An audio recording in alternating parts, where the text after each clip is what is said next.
Hello and welcome to the debate. I'm your host Sana Maqbool with you at PTV WORLD. In today's show, we will be talking about two very important stories. The first of which something that we covered yesterday as well. As we know, today is Indian Republic Day.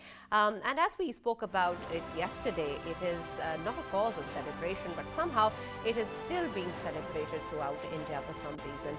Of course, this Republic Day is celebrated as the Constitution coming into effect, but what it ignores is the ground reality where nothing of the sort is actually in effect at the moment with regards to India being a responsible and democratic or a secular state. We understand the kind of issues, violence, discrimination the minorities face in India, which is not limited to the Muslims only or not limited to the people of Indian illegally occupied Jammu and Kashmir, but also is extended to Christians, to Sikhs, and to various other minorities within the Hindu religion as well. And we understand that because of this ideology that is currently in place, India is far from being called a secular state. And so today, this day is being observed as Black Day by Sikhs around the world. And because of this, of course, it is highlighted what exactly has been going on within India for a long time now, and for the world to be able to realize and understand that these protests are being carried out for them to underline this fact and for the world to actually realize what is going on. This, of course, is something that the entire world is trying to achieve with regards to Pakistan, the minorities in India, the efforts that they're making for the international community to wake up to what is going on within India. We're going to be talking about this further in detail with regards to the aspect from the Sikh community, and then, of course, for the Kashmiris and for other minorities within India as to what needs to be brought out at the front and how the international community should be woken up to what is going on within India. We will also be taking a look at the situation with regards to Russia and Ukraine. This, of course, is another very important and developing situation in the country with regards to the international politics that's been going on. We also understand that talks and efforts towards a dialogue, both between Ukraine and Russia and US and Russia, have not resulted in any progress. We also understand that there is troops buildup that is going on with regards to the demands that Russia has been making from the NATO allies and the kind of statements that have been coming from the US side as well. We see that this reminds us of the Cold War era, and something along the same lines is what perhaps is being experienced by the region. How we need to observe this and how we need to tackle this time around, what sort of issues there are. Is there even a cause to worry where the Russian presence still does not talk about a military invasion? Even the Ukrainian side is saying no need to worry, no need to pack your bags. This is not something which is out of control, and yet we see the US side talking about sanctions also on Putin, and then, of course, economic sanctions on Russia in case of any invasion. What all of this means and what is really going on between Russia, the US, and Ukraine, we'll explore this in further detail in the show today. And as always, I have been joined by Farrukh, Pitafi, and Raja Faisal in the studios. Thank you, gentlemen, for being with us as usual. And online with us, we have been joined for our first segment with regards to the Sikhs observing Indian Republic Day as Black Day. Today, we have been joined by Hamid Khan, who's a senior analyst on Skype. Thank you very much, Mr. Hamid, for joining us. And we've also been joined on telephone line by EU coordinator from Sikhs for Justice, Dupinderjeet Singh from UK. Thank you very much, sir, for joining us on the debate. I'll start with you, Mr. Dupinderjeet Singh. When we speak about, of course, what the Sikhs have been trying to highlight and to raise their voice against what's going on in India against not just Sikhs, but of course other minorities in the country as well. With regards to the kind of importance that is being laid on the Indian Republic Day today, and the emphasis that is being laid on how India, in fact, is a secular state, a responsible democratic state, which is, of course, in clear contradiction to what is really going on with regards to the religious freedom that is allowed within the country, and then, of course, the rights of minorities. How would you see the Indian Republic Day, and how would you want the world to look at it as well in light of what really is going on? Thank you, madam, for taking me live on your channel. And you might get a little bit disturbance during my phone call because we are traveling at the moment. But I will try my best to be with you. Sure. The normally the India claims that they are the biggest democracy in the world, but actually the reality is totally different. Mm. There's a misconception that the constitution drafted, accepted in 1950, club Sikhs under Hindus. So they are claiming that the Sikhs is a separate religion, but actually their constitution, club 25B, says that the Sikhs are the part of the Hindu religion. Actually, Sikhs, they're totally different religion. The Sikh is a separate nation. The whole world knows. Even in the UK and America, they they they already declared that the Sikhs are a separate nation. But in India, the constitution it denies. Even at that time, when the constitution came in,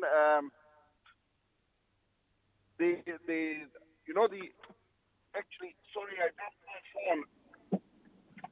Uh, The yes, carry three on. We can hear you. Yeah, can you hear me now? Yes. Yeah, even our three Lok Sabha members, Hukam Singh, Bhupinder Singh, and there's another, the gentleman, I forgot his name, they denied to sign that constitution. And they never, let me tell you about the Hukam Singh. Hukam Singh, who served the first three Lok Sabhas, and they refused to sign that constitution, and he was a lawyer because he knew that this constitution would never serve the Sikhs as a separate religion, and the Indian constitution would never do any justice with the Sikhs even in future. After that, even after a 5 year, they invade uh, Akal Takht, the Golden Temple, and after 10 years, in 1966, they divided Punjab. When the Sikhs asked their demands of the Punjab, they, they divided the Punjab in three states. And till today, you know that in India, they never deliver justice to the Delhi Sikh genocide. And Right. still there are prisoners in Indian prisons. They, they served their sentence, but still they have never been released. So Right. therefore, the Sikhs don't want to live with India anymore now. Right. We also understand, Singh Saab, that when we see the kind of protests that are also being held within India as well and around the world also on the occasion of Indian Republic Day, we of course understand the sentiment that exists. But what exactly do the protests hope to achieve? What really are they centered around in terms of tangible action for the Sikh community? Well, we always try to convey the message to the whole world on 26th of the January that the India claims they are the biggest democracy and the constitution is a democratic constitution. But we convey our message to the India and to the people of the world that Hmm. they are a fake democracy. We don't believe in their constitution anymore now, and Sikhs want independence. So that is the main basically purpose of the demonstration. Okay, and how aligned do you think these movements are with Sikhs within India as well? Well, in India, there are some other groups, and the Sikh groups, they always do the same kind of the protest in India as well. I think there's a protest in Amritsar took place today as well. All right.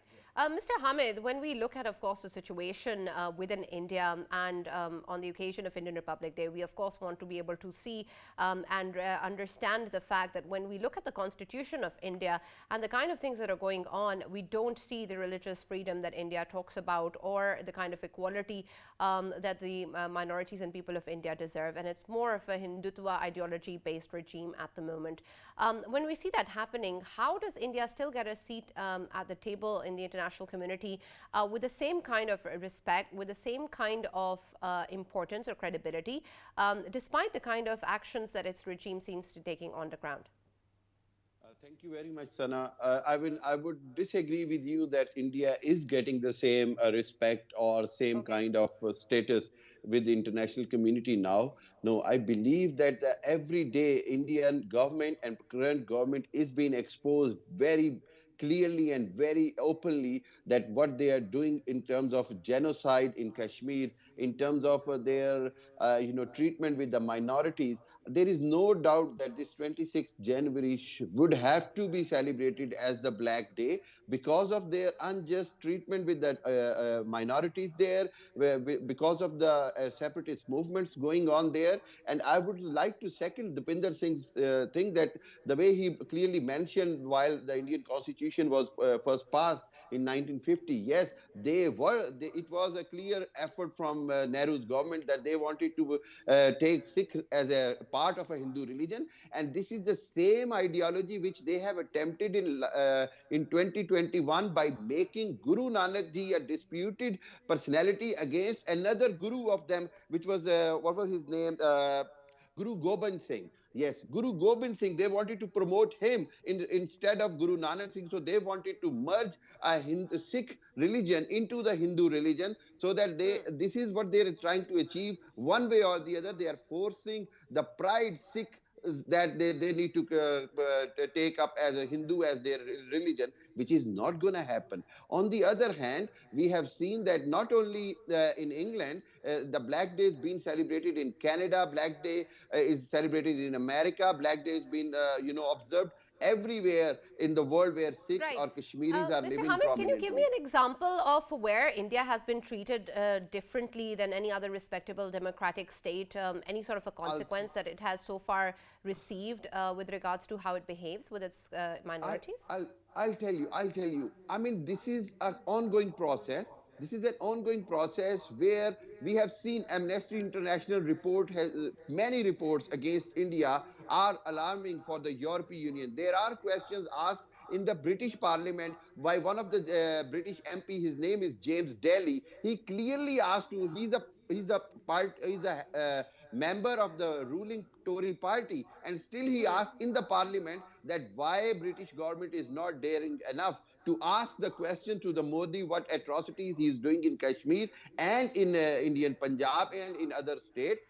On the other hand, we have seen an example in European Union, 3 summits, that there was questions asked. I'm not saying that India has not been treated, like they have outcast India. Yes, for their economical reasons, India is getting all the importance. I fully agree with you. For their mutual benefits, India is getting all the importance. But I just believe that whatever the Sikh community is doing their efforts, whether they did the referendum just few weeks back for the independence of Khalistan, whether they demonstrated the many protests against Indian current regime in Canada and in Birmingham, in London, it is all affecting. And I believe that as much as we will expose Indian, eventually the world has to bring, held accountable to Modi for all the unjust what he is All right. doing. Mr. Dupinder, if you are still with us, I just wanted to ask you, earlier you were mentioning about Article 25B of Indian Constitution that obviously declares that Sikhism is just another sect of the Hinduism. You rightly mentioned that. And I just wanted to know, as we all know that there is a concept of Ghar Vapsi of Hindutva Exactly. ideology, do you think that this same Ghar Vapsi is already in mind of Hindutva ideology for the Sikhism as well, and they already consider them as part of them, one of their sects, and a very lower sect, I must say. And there is another thing.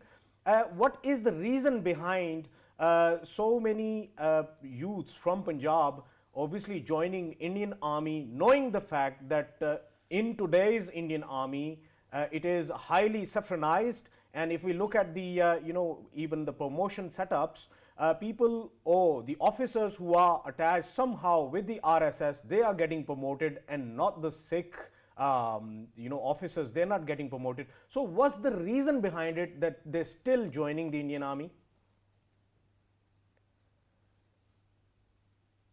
Mr. Dupinder?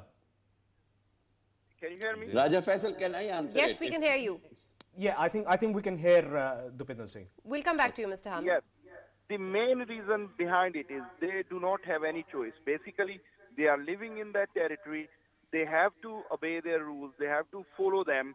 So they don't have a choice. For example, in Punjab, there isn't there's a big unemployment in Punjab, and the youth especially, they are pushing them into the drugs. Even their schooling is under the influence of Hindutva rules and their traditions, etc. Even in our religious organization, they're trying their best to get them influenced. But according to our Akal Takht, they have already issued a hukamnama. I don't know what it call. It's like basically it's a hukamnama, and they have condemned the Order to the RSS state. and yes, Hindutva state and Sikh. Well, they are trying to merge Sikhs into the Hindutva, but I don't think so. They will be successful. More they attempt to do that, more Sikhs want to be a separate. So I don't think so. They will be successful in that matter. All right, Mr. Ahmed, you wanted to add something to that? I wanted to add only two things. One, we have just recently seen what happened with the Modi's convoy in Punjab and how all entire BJP and RSS ideology hostile the Sikhs in Punjab, how they blame the Sikhs for Punjab. And it was a wake-up call for the Sikhs in Punjab. And we have seen some kind of very big reaction from the youth in Punjab that there was one article written that there is a question raised, as Raja Faisal rightly mentioned, that there is a question raised that their Sikhs should stop joining Indian army. This will be a message to the Hindutva ideology. This will be the message to the Modi government that the Sikhs, because Indian army is so much relying only on two main forces. One is Gorkha forces from the Nepal side, and second, they are relying on the Punjab, this Khalsa regiment from the Sikhs. So if the Sikhs will stop joining the Indian army, it will definitely give a good jolt, and it will be definitely alarming Right. for Farrukh, Indian in our government. previous shows, we have discussed about the power of the public opinion and, of course, the people within India as well. And then when we see the Sikh communities or other minorities getting together and talking about issues which are, of course, important to their community and to others within India as well, and then the kind of issues that we're talking about in terms of them having limited options or choices or having high costs for taking up certain stances or standing up for their communities, and the kind of control and influence and violence that is being perpetrated by the Indian forces and Indian regime within India, how much can we really expect from the people within India and the kind of stances or actions that they can take for themselves? Right, and that is a very fascinating question. What can you expect from the oppressed? Indian people at this moment are oppressed by their own state.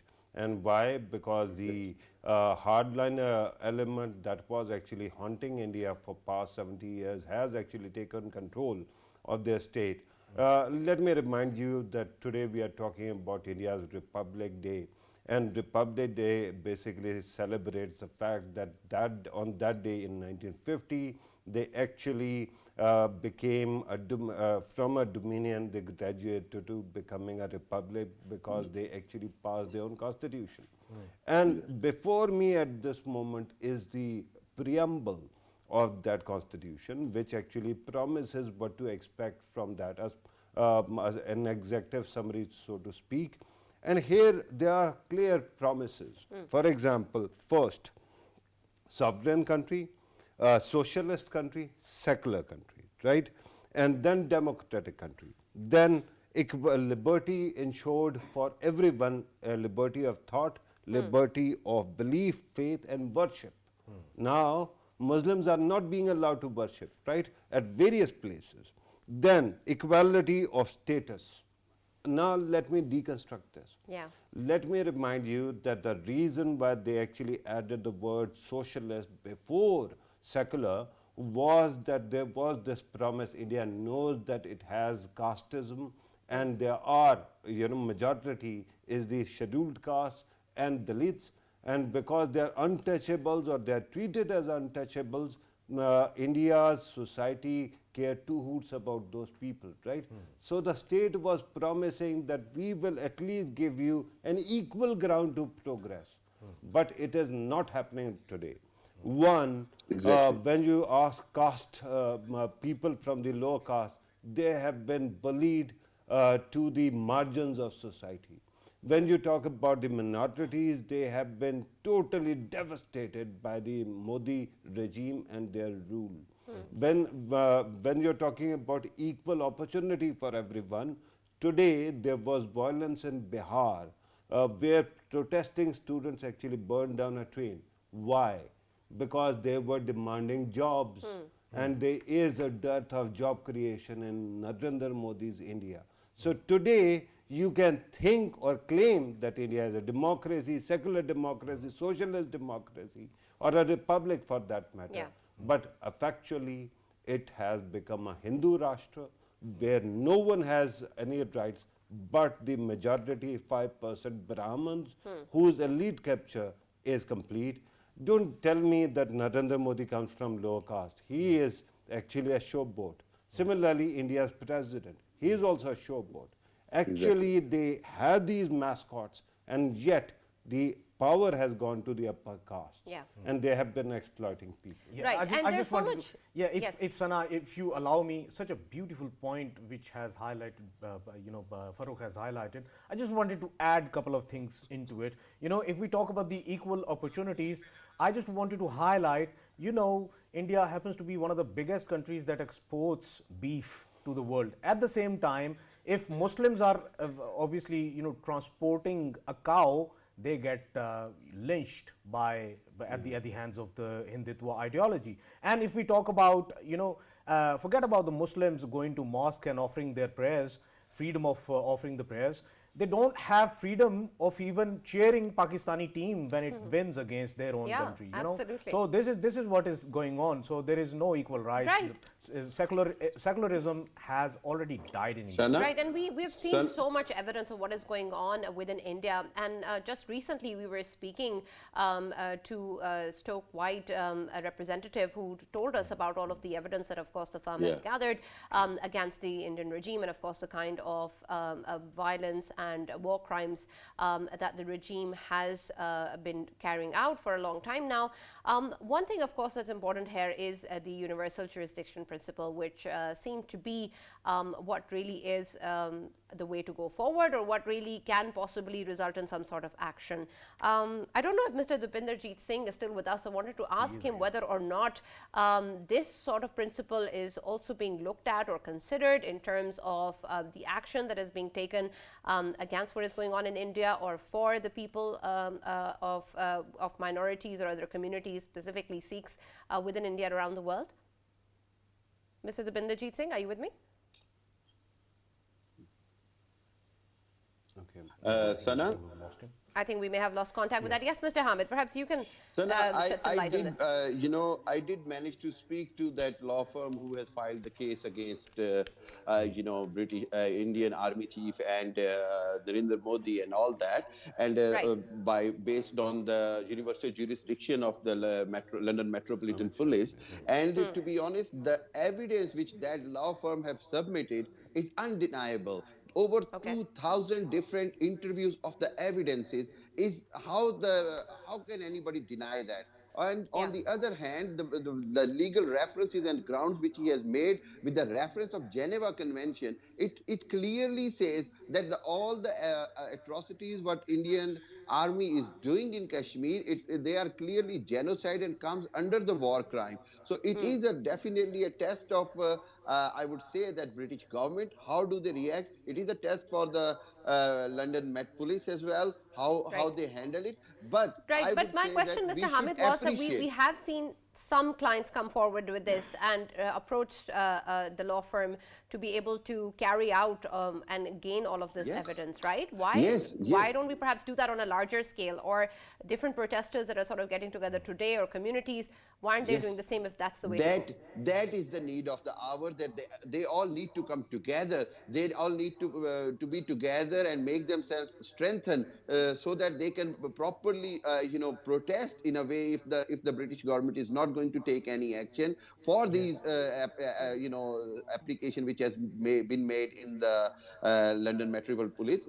On the other hand, I will say that this is, this step is very much encouraging, and I would say that the more law firms should work together and to bring more evidence against this Hindutva ideology of the Indian government. Hamid, this takes me back to Modi's case, when Modi, obviously, after the Gujarat riots, when he was booked and he was probed and all After that, of course, there were he was sanctioned for not going Yeah. to or entering into America at Absolutely. that time. But to Yeah. me, I think it was a success point for him. Later on, we saw him becoming Exactly. the prime minister. Could we see General Narwane or Amit Shah getting an important space within India in coming future just because of these cases? I would say that Amit Shah is already very strong, although they have some internal politics going on within BJP, like power politics, that who will be the next prime But minister still, after he Narendra got to Modi. climb the ladder of prime ministership. Yeah, that's what I'm saying. He's trying to be the prime minister, but he has a lot of hurdle within the party. But there is a question. But Nirvana is again, I don't think so. He will get any importance, and still they have not decided who's going to take up the position of CDS. yeah, CDS, Chief of Defense Staff. And on the other hand, I would always emphasize only on one thing, and that's that we have to keep exposing India. That is the main objective, because it is exposing is most important, and using the universal jurisdiction was the case of Bosnia. I mean, in the International Crime Court used that universal jurisdiction to establish the case against Bosnian generals Right. when they did the genocide, and then they used the same implemented law Right. for the Sudan government. So Absolutely, this Mr. is Hamid, and has I been agree we practiced. should keep Now on this needs to exposing be India, but the practiced question I for keep Modi. asking again and again Yes. is still when. But thank you very much for joining us and My taking the Thank you. time out My on the pleasure. debate. That's Thank all we you. have time for this segment. Yeah, may I Yes, actually Farrukh, take the opportunity Sure. to answer what Faisal was asking earlier? You know what? I would swap Narendra Modi with Amit Shah in a heartbeat. Despite really? the fact Why? that they agree on the same inhuman principles, but at least Amit Shah is educated and more informed and rational when it comes to the intellectual capacity. Modi at this moment is sitting on a lion, and that tiger or lion is actually out of control, and Modi has zero capacity. He has the intellectual capacity of a teaspoon. So with that in mind, you have to realize what is going on. And the problem is, there is one pillar that you can see in Amit Shah and others who might be some rational beings. There is another like Modi, because India's BJP believes in shock and awe. The next in line is UP's chief minister, who actually is prominent because before getting elected, he threatened that if Muslims are going to marry Hindu girls, then Hindus have the right to rape their Muslim dead body. Right. Yeah. Right? Take That them is out the and do claim to fame. With that kind of people in the room, I think anybody who is slightly irrational Yeah. might actually help India a lot. Absolutely, of course. But to me, I guess I think Farrukh, I would say, to me, a literate or illiterate fascist, both of them, they are as equal as anything. Yeah, Well, yeah. let's see. You You'd be can, surprised? if a fascist has a gun and he knows how to actually use a gun, I will still be trusting more, because at least he will be intentional. With Modi, he doesn't even know what he is dealing with, Yeah. right? So he might can shoot himself. He might be threatening, might end up shoot himself or kill you. And we, of course, sincerely hope that there are, in fact, better options for India Yeah. than the worst ones that we're talking about at the moment. When we speak about the situation with Russia and Ukraine, of course, this is an important and evolving situation. And it reminds us of the Cold War era and the way the tensions were rising and how remnants of that still remain.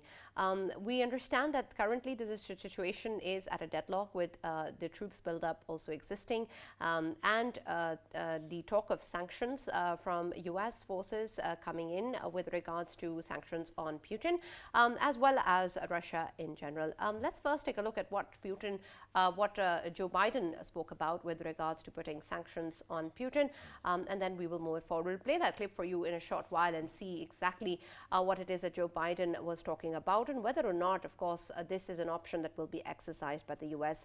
And of course, we need to see in what light this has been said. So let's take a look at that first before we continue our discussion.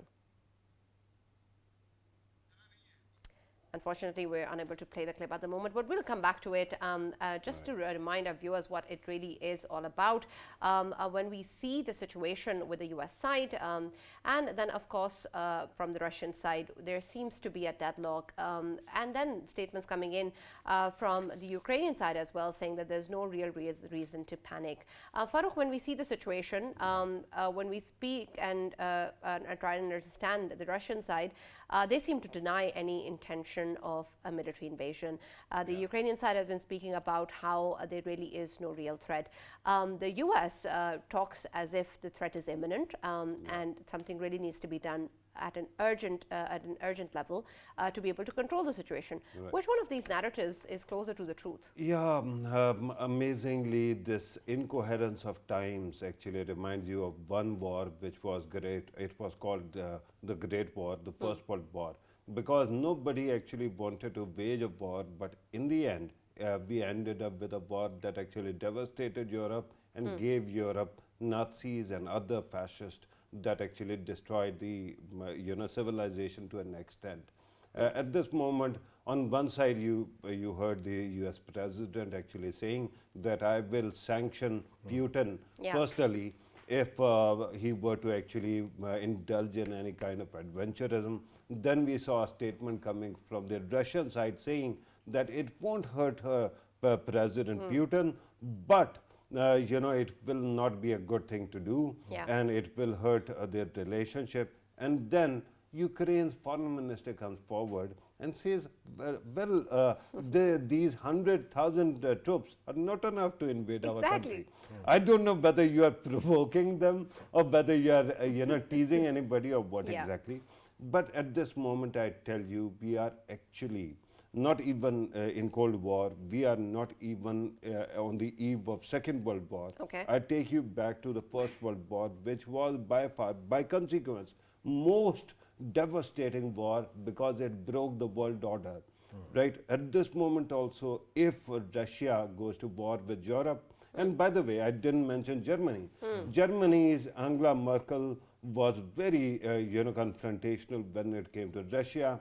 But the new gentleman who has taken over is not that much confrontationist, right? Okay. So on one side, people were expecting that with the change of government, there is going to be some new confrontation. That is also not happening.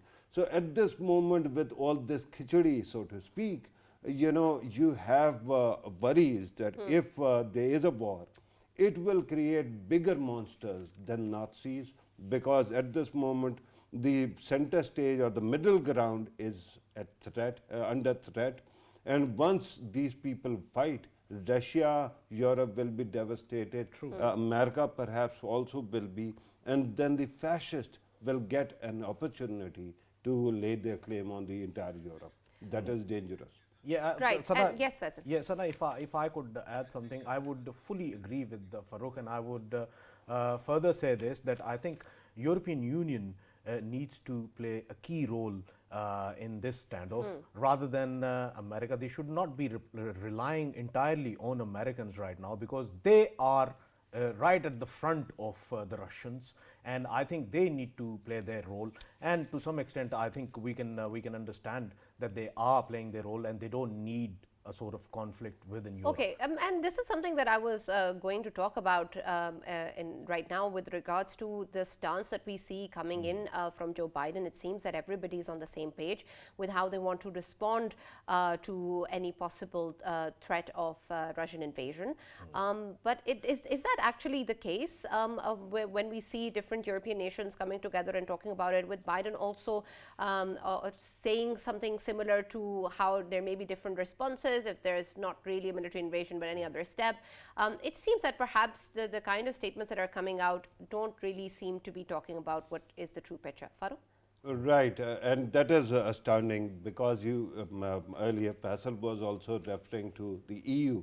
I think at this moment what we are seeing is the crisis of unity in EU itself. On one side, you have Germany, which now seems more conciliatory. Then you have France, you have other countries. In that situation, it seems that the confrontation doesn't have any owner.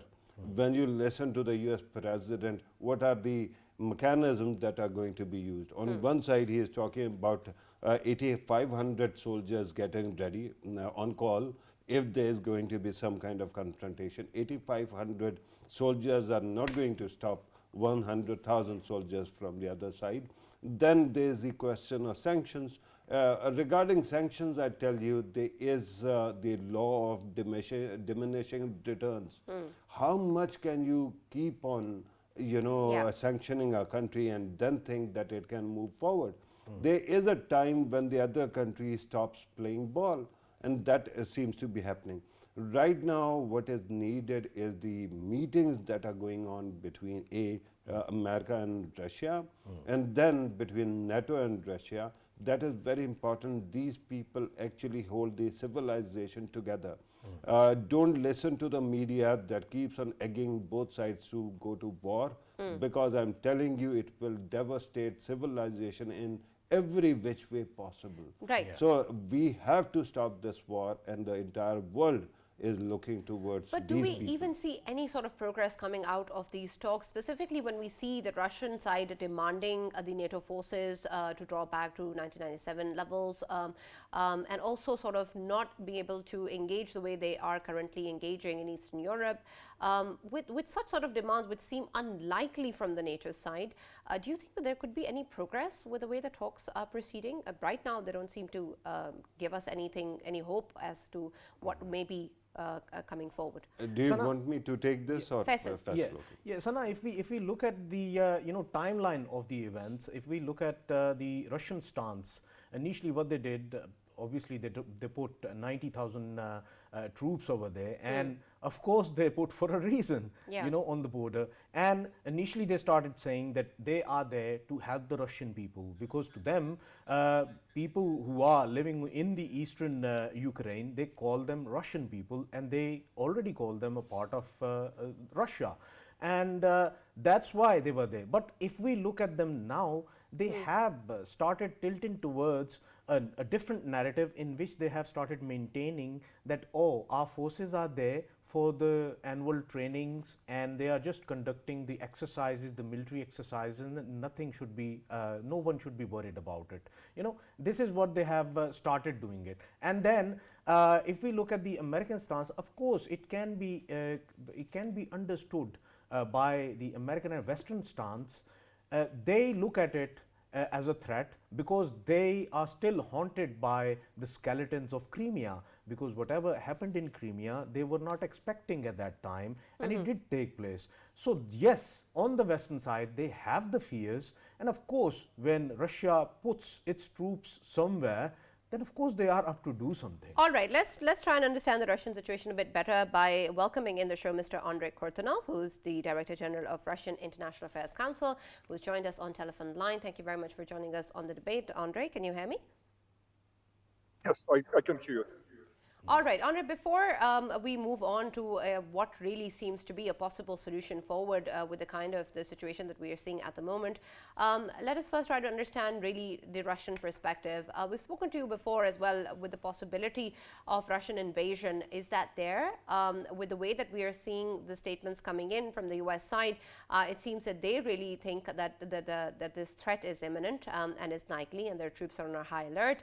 And with regards to the kind of statements we see coming in from the Russian side, saying that Moscow will be taking appropriate measures or military technical measures in case the demands are not being met, or in case the US puts in any steps forward that are not in line.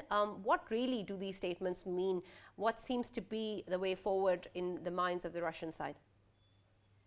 Well, first of all, I see that the Russians not help security. Russia has to been extremely surprised. Unfortunately, Mr. Andrei Kortunov, I'm unable to hear you. Perhaps we can try again and see if I can hear you better. Okay.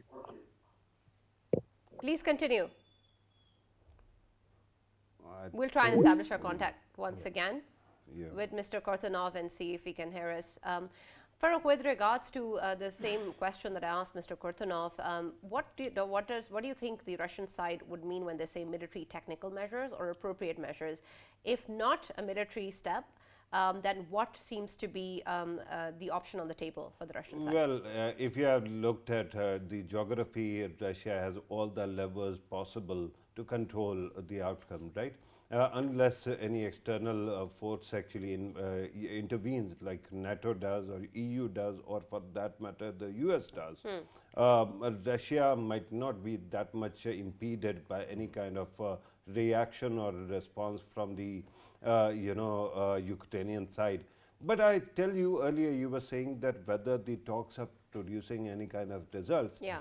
And I don't understand the wariness that actually creeps in. Okay. Because diplomats have, this is, their charge. They are supposed to live on the edge and work on the edge.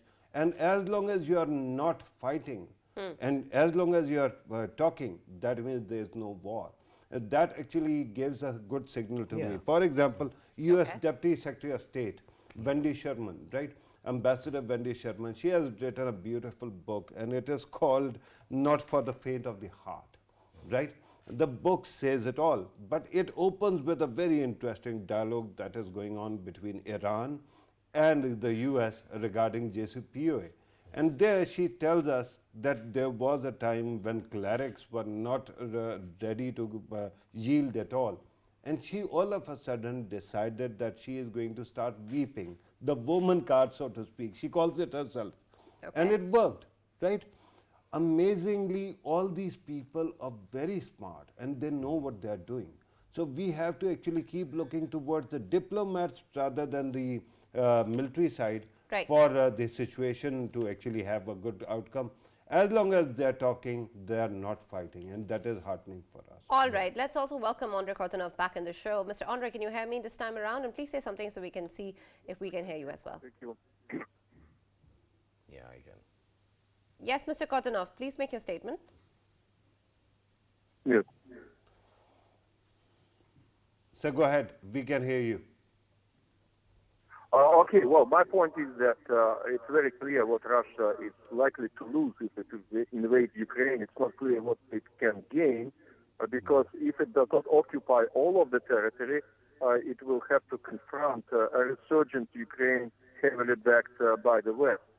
So my take is that the Russian build-up on the Ukrainian border suggests that Russia wants to send a very strong signal both to Kiev and to the West.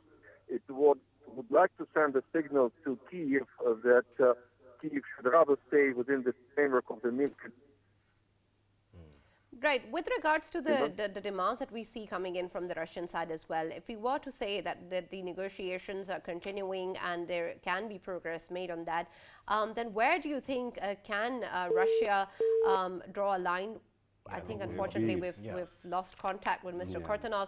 But Faisal, same question to you. When we see the negotiations moving forward or talks happening, and then, of course, to strict demands coming in from both the sides, with reference to both Russia and the US, where do you think each of them can actually compromise with regards to peace and dialogue moving forward?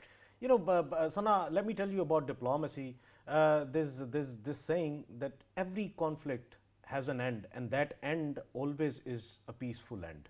So diplomacy always go for peace, and I think looking at the current standoff between Russia and the West, I only see a political solution to it. Of course, Russia sure, is... but which is what? Which is, of course, I think Russia will be able to, talk to them that this land, obviously Donetsk, it actually belongs to Russia. And Russia will not negotiate any other terms. It would just go with having it back.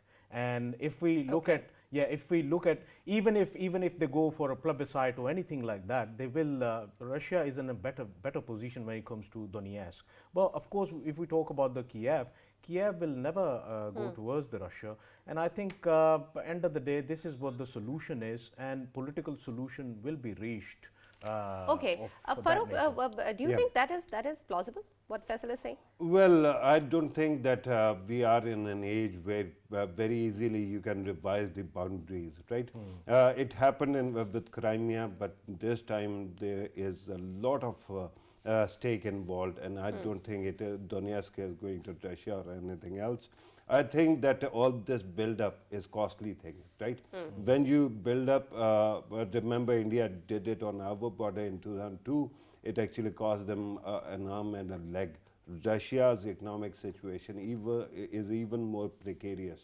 But then that also built pressure to actually move forward and invade. I think that the consequences are going to be bad for everyone involved, not Ukraine, Sure. not Europe, not just Russia, everyone. So that's why I think that eventually they'll have to take a step back without actually altering the boundaries. When you look at the statements or demands or expectations, they are maximalist ones.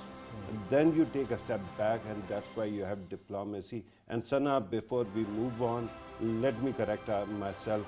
At that time when I was quoting that book, I was looking at your face as well. And I think I actually made an error in quoting the book. Then I actually very quickly checked it. She actually didn't call it woman's card. She called it vulnerability card. I'm so I- glad so you I- saved yourself I stand from... corrected. Sana, I one last don't thing. fa- I I'm don't so fact happy. check. I don't Right. fact check others. I fact check myself as You well. you Yeah. saved yourself from a lot after I'm the show better. would conclude. So I'm glad you said that. Sana, just Quickly, Faisal, one would last you- thing. yes. One last thing. Why I said that, of course, it can be accepted by the West as well, because if we this is a new age in which Nagorno-Karabakh kind of things are taking place, and if we have the precedents in near future, where the near past, where we did see that the countries were taking their lands back, and looking at the ground facts, it can be possible, and that's why I said it. All right. Okay. That's all we have time for. So Yes. very quickly, Nagorno-Karabakh was not between a superpower and a former power, which is a great power. These were small fries, with due respect, when it comes to power. Right now, you're talking about a humongous kind of confrontation. Today is perhaps my politically incorrect day. That's I okay. didn't mean small That's fries all right. as in any country. I'm talking about Absolutely. the confrontation. Right, and speaking of correcting facts, an important one that I must also correct is on the 4th of January in the debate we played a report in which we called the 23rd of March as Republic Day, which in fact was Pakistan Day, so we stand corrected. Yeah. But thank you very much for watching the debate and joining us for the discussion today. Stay tuned for more tomorrow at 9 p.m. only on PTV World.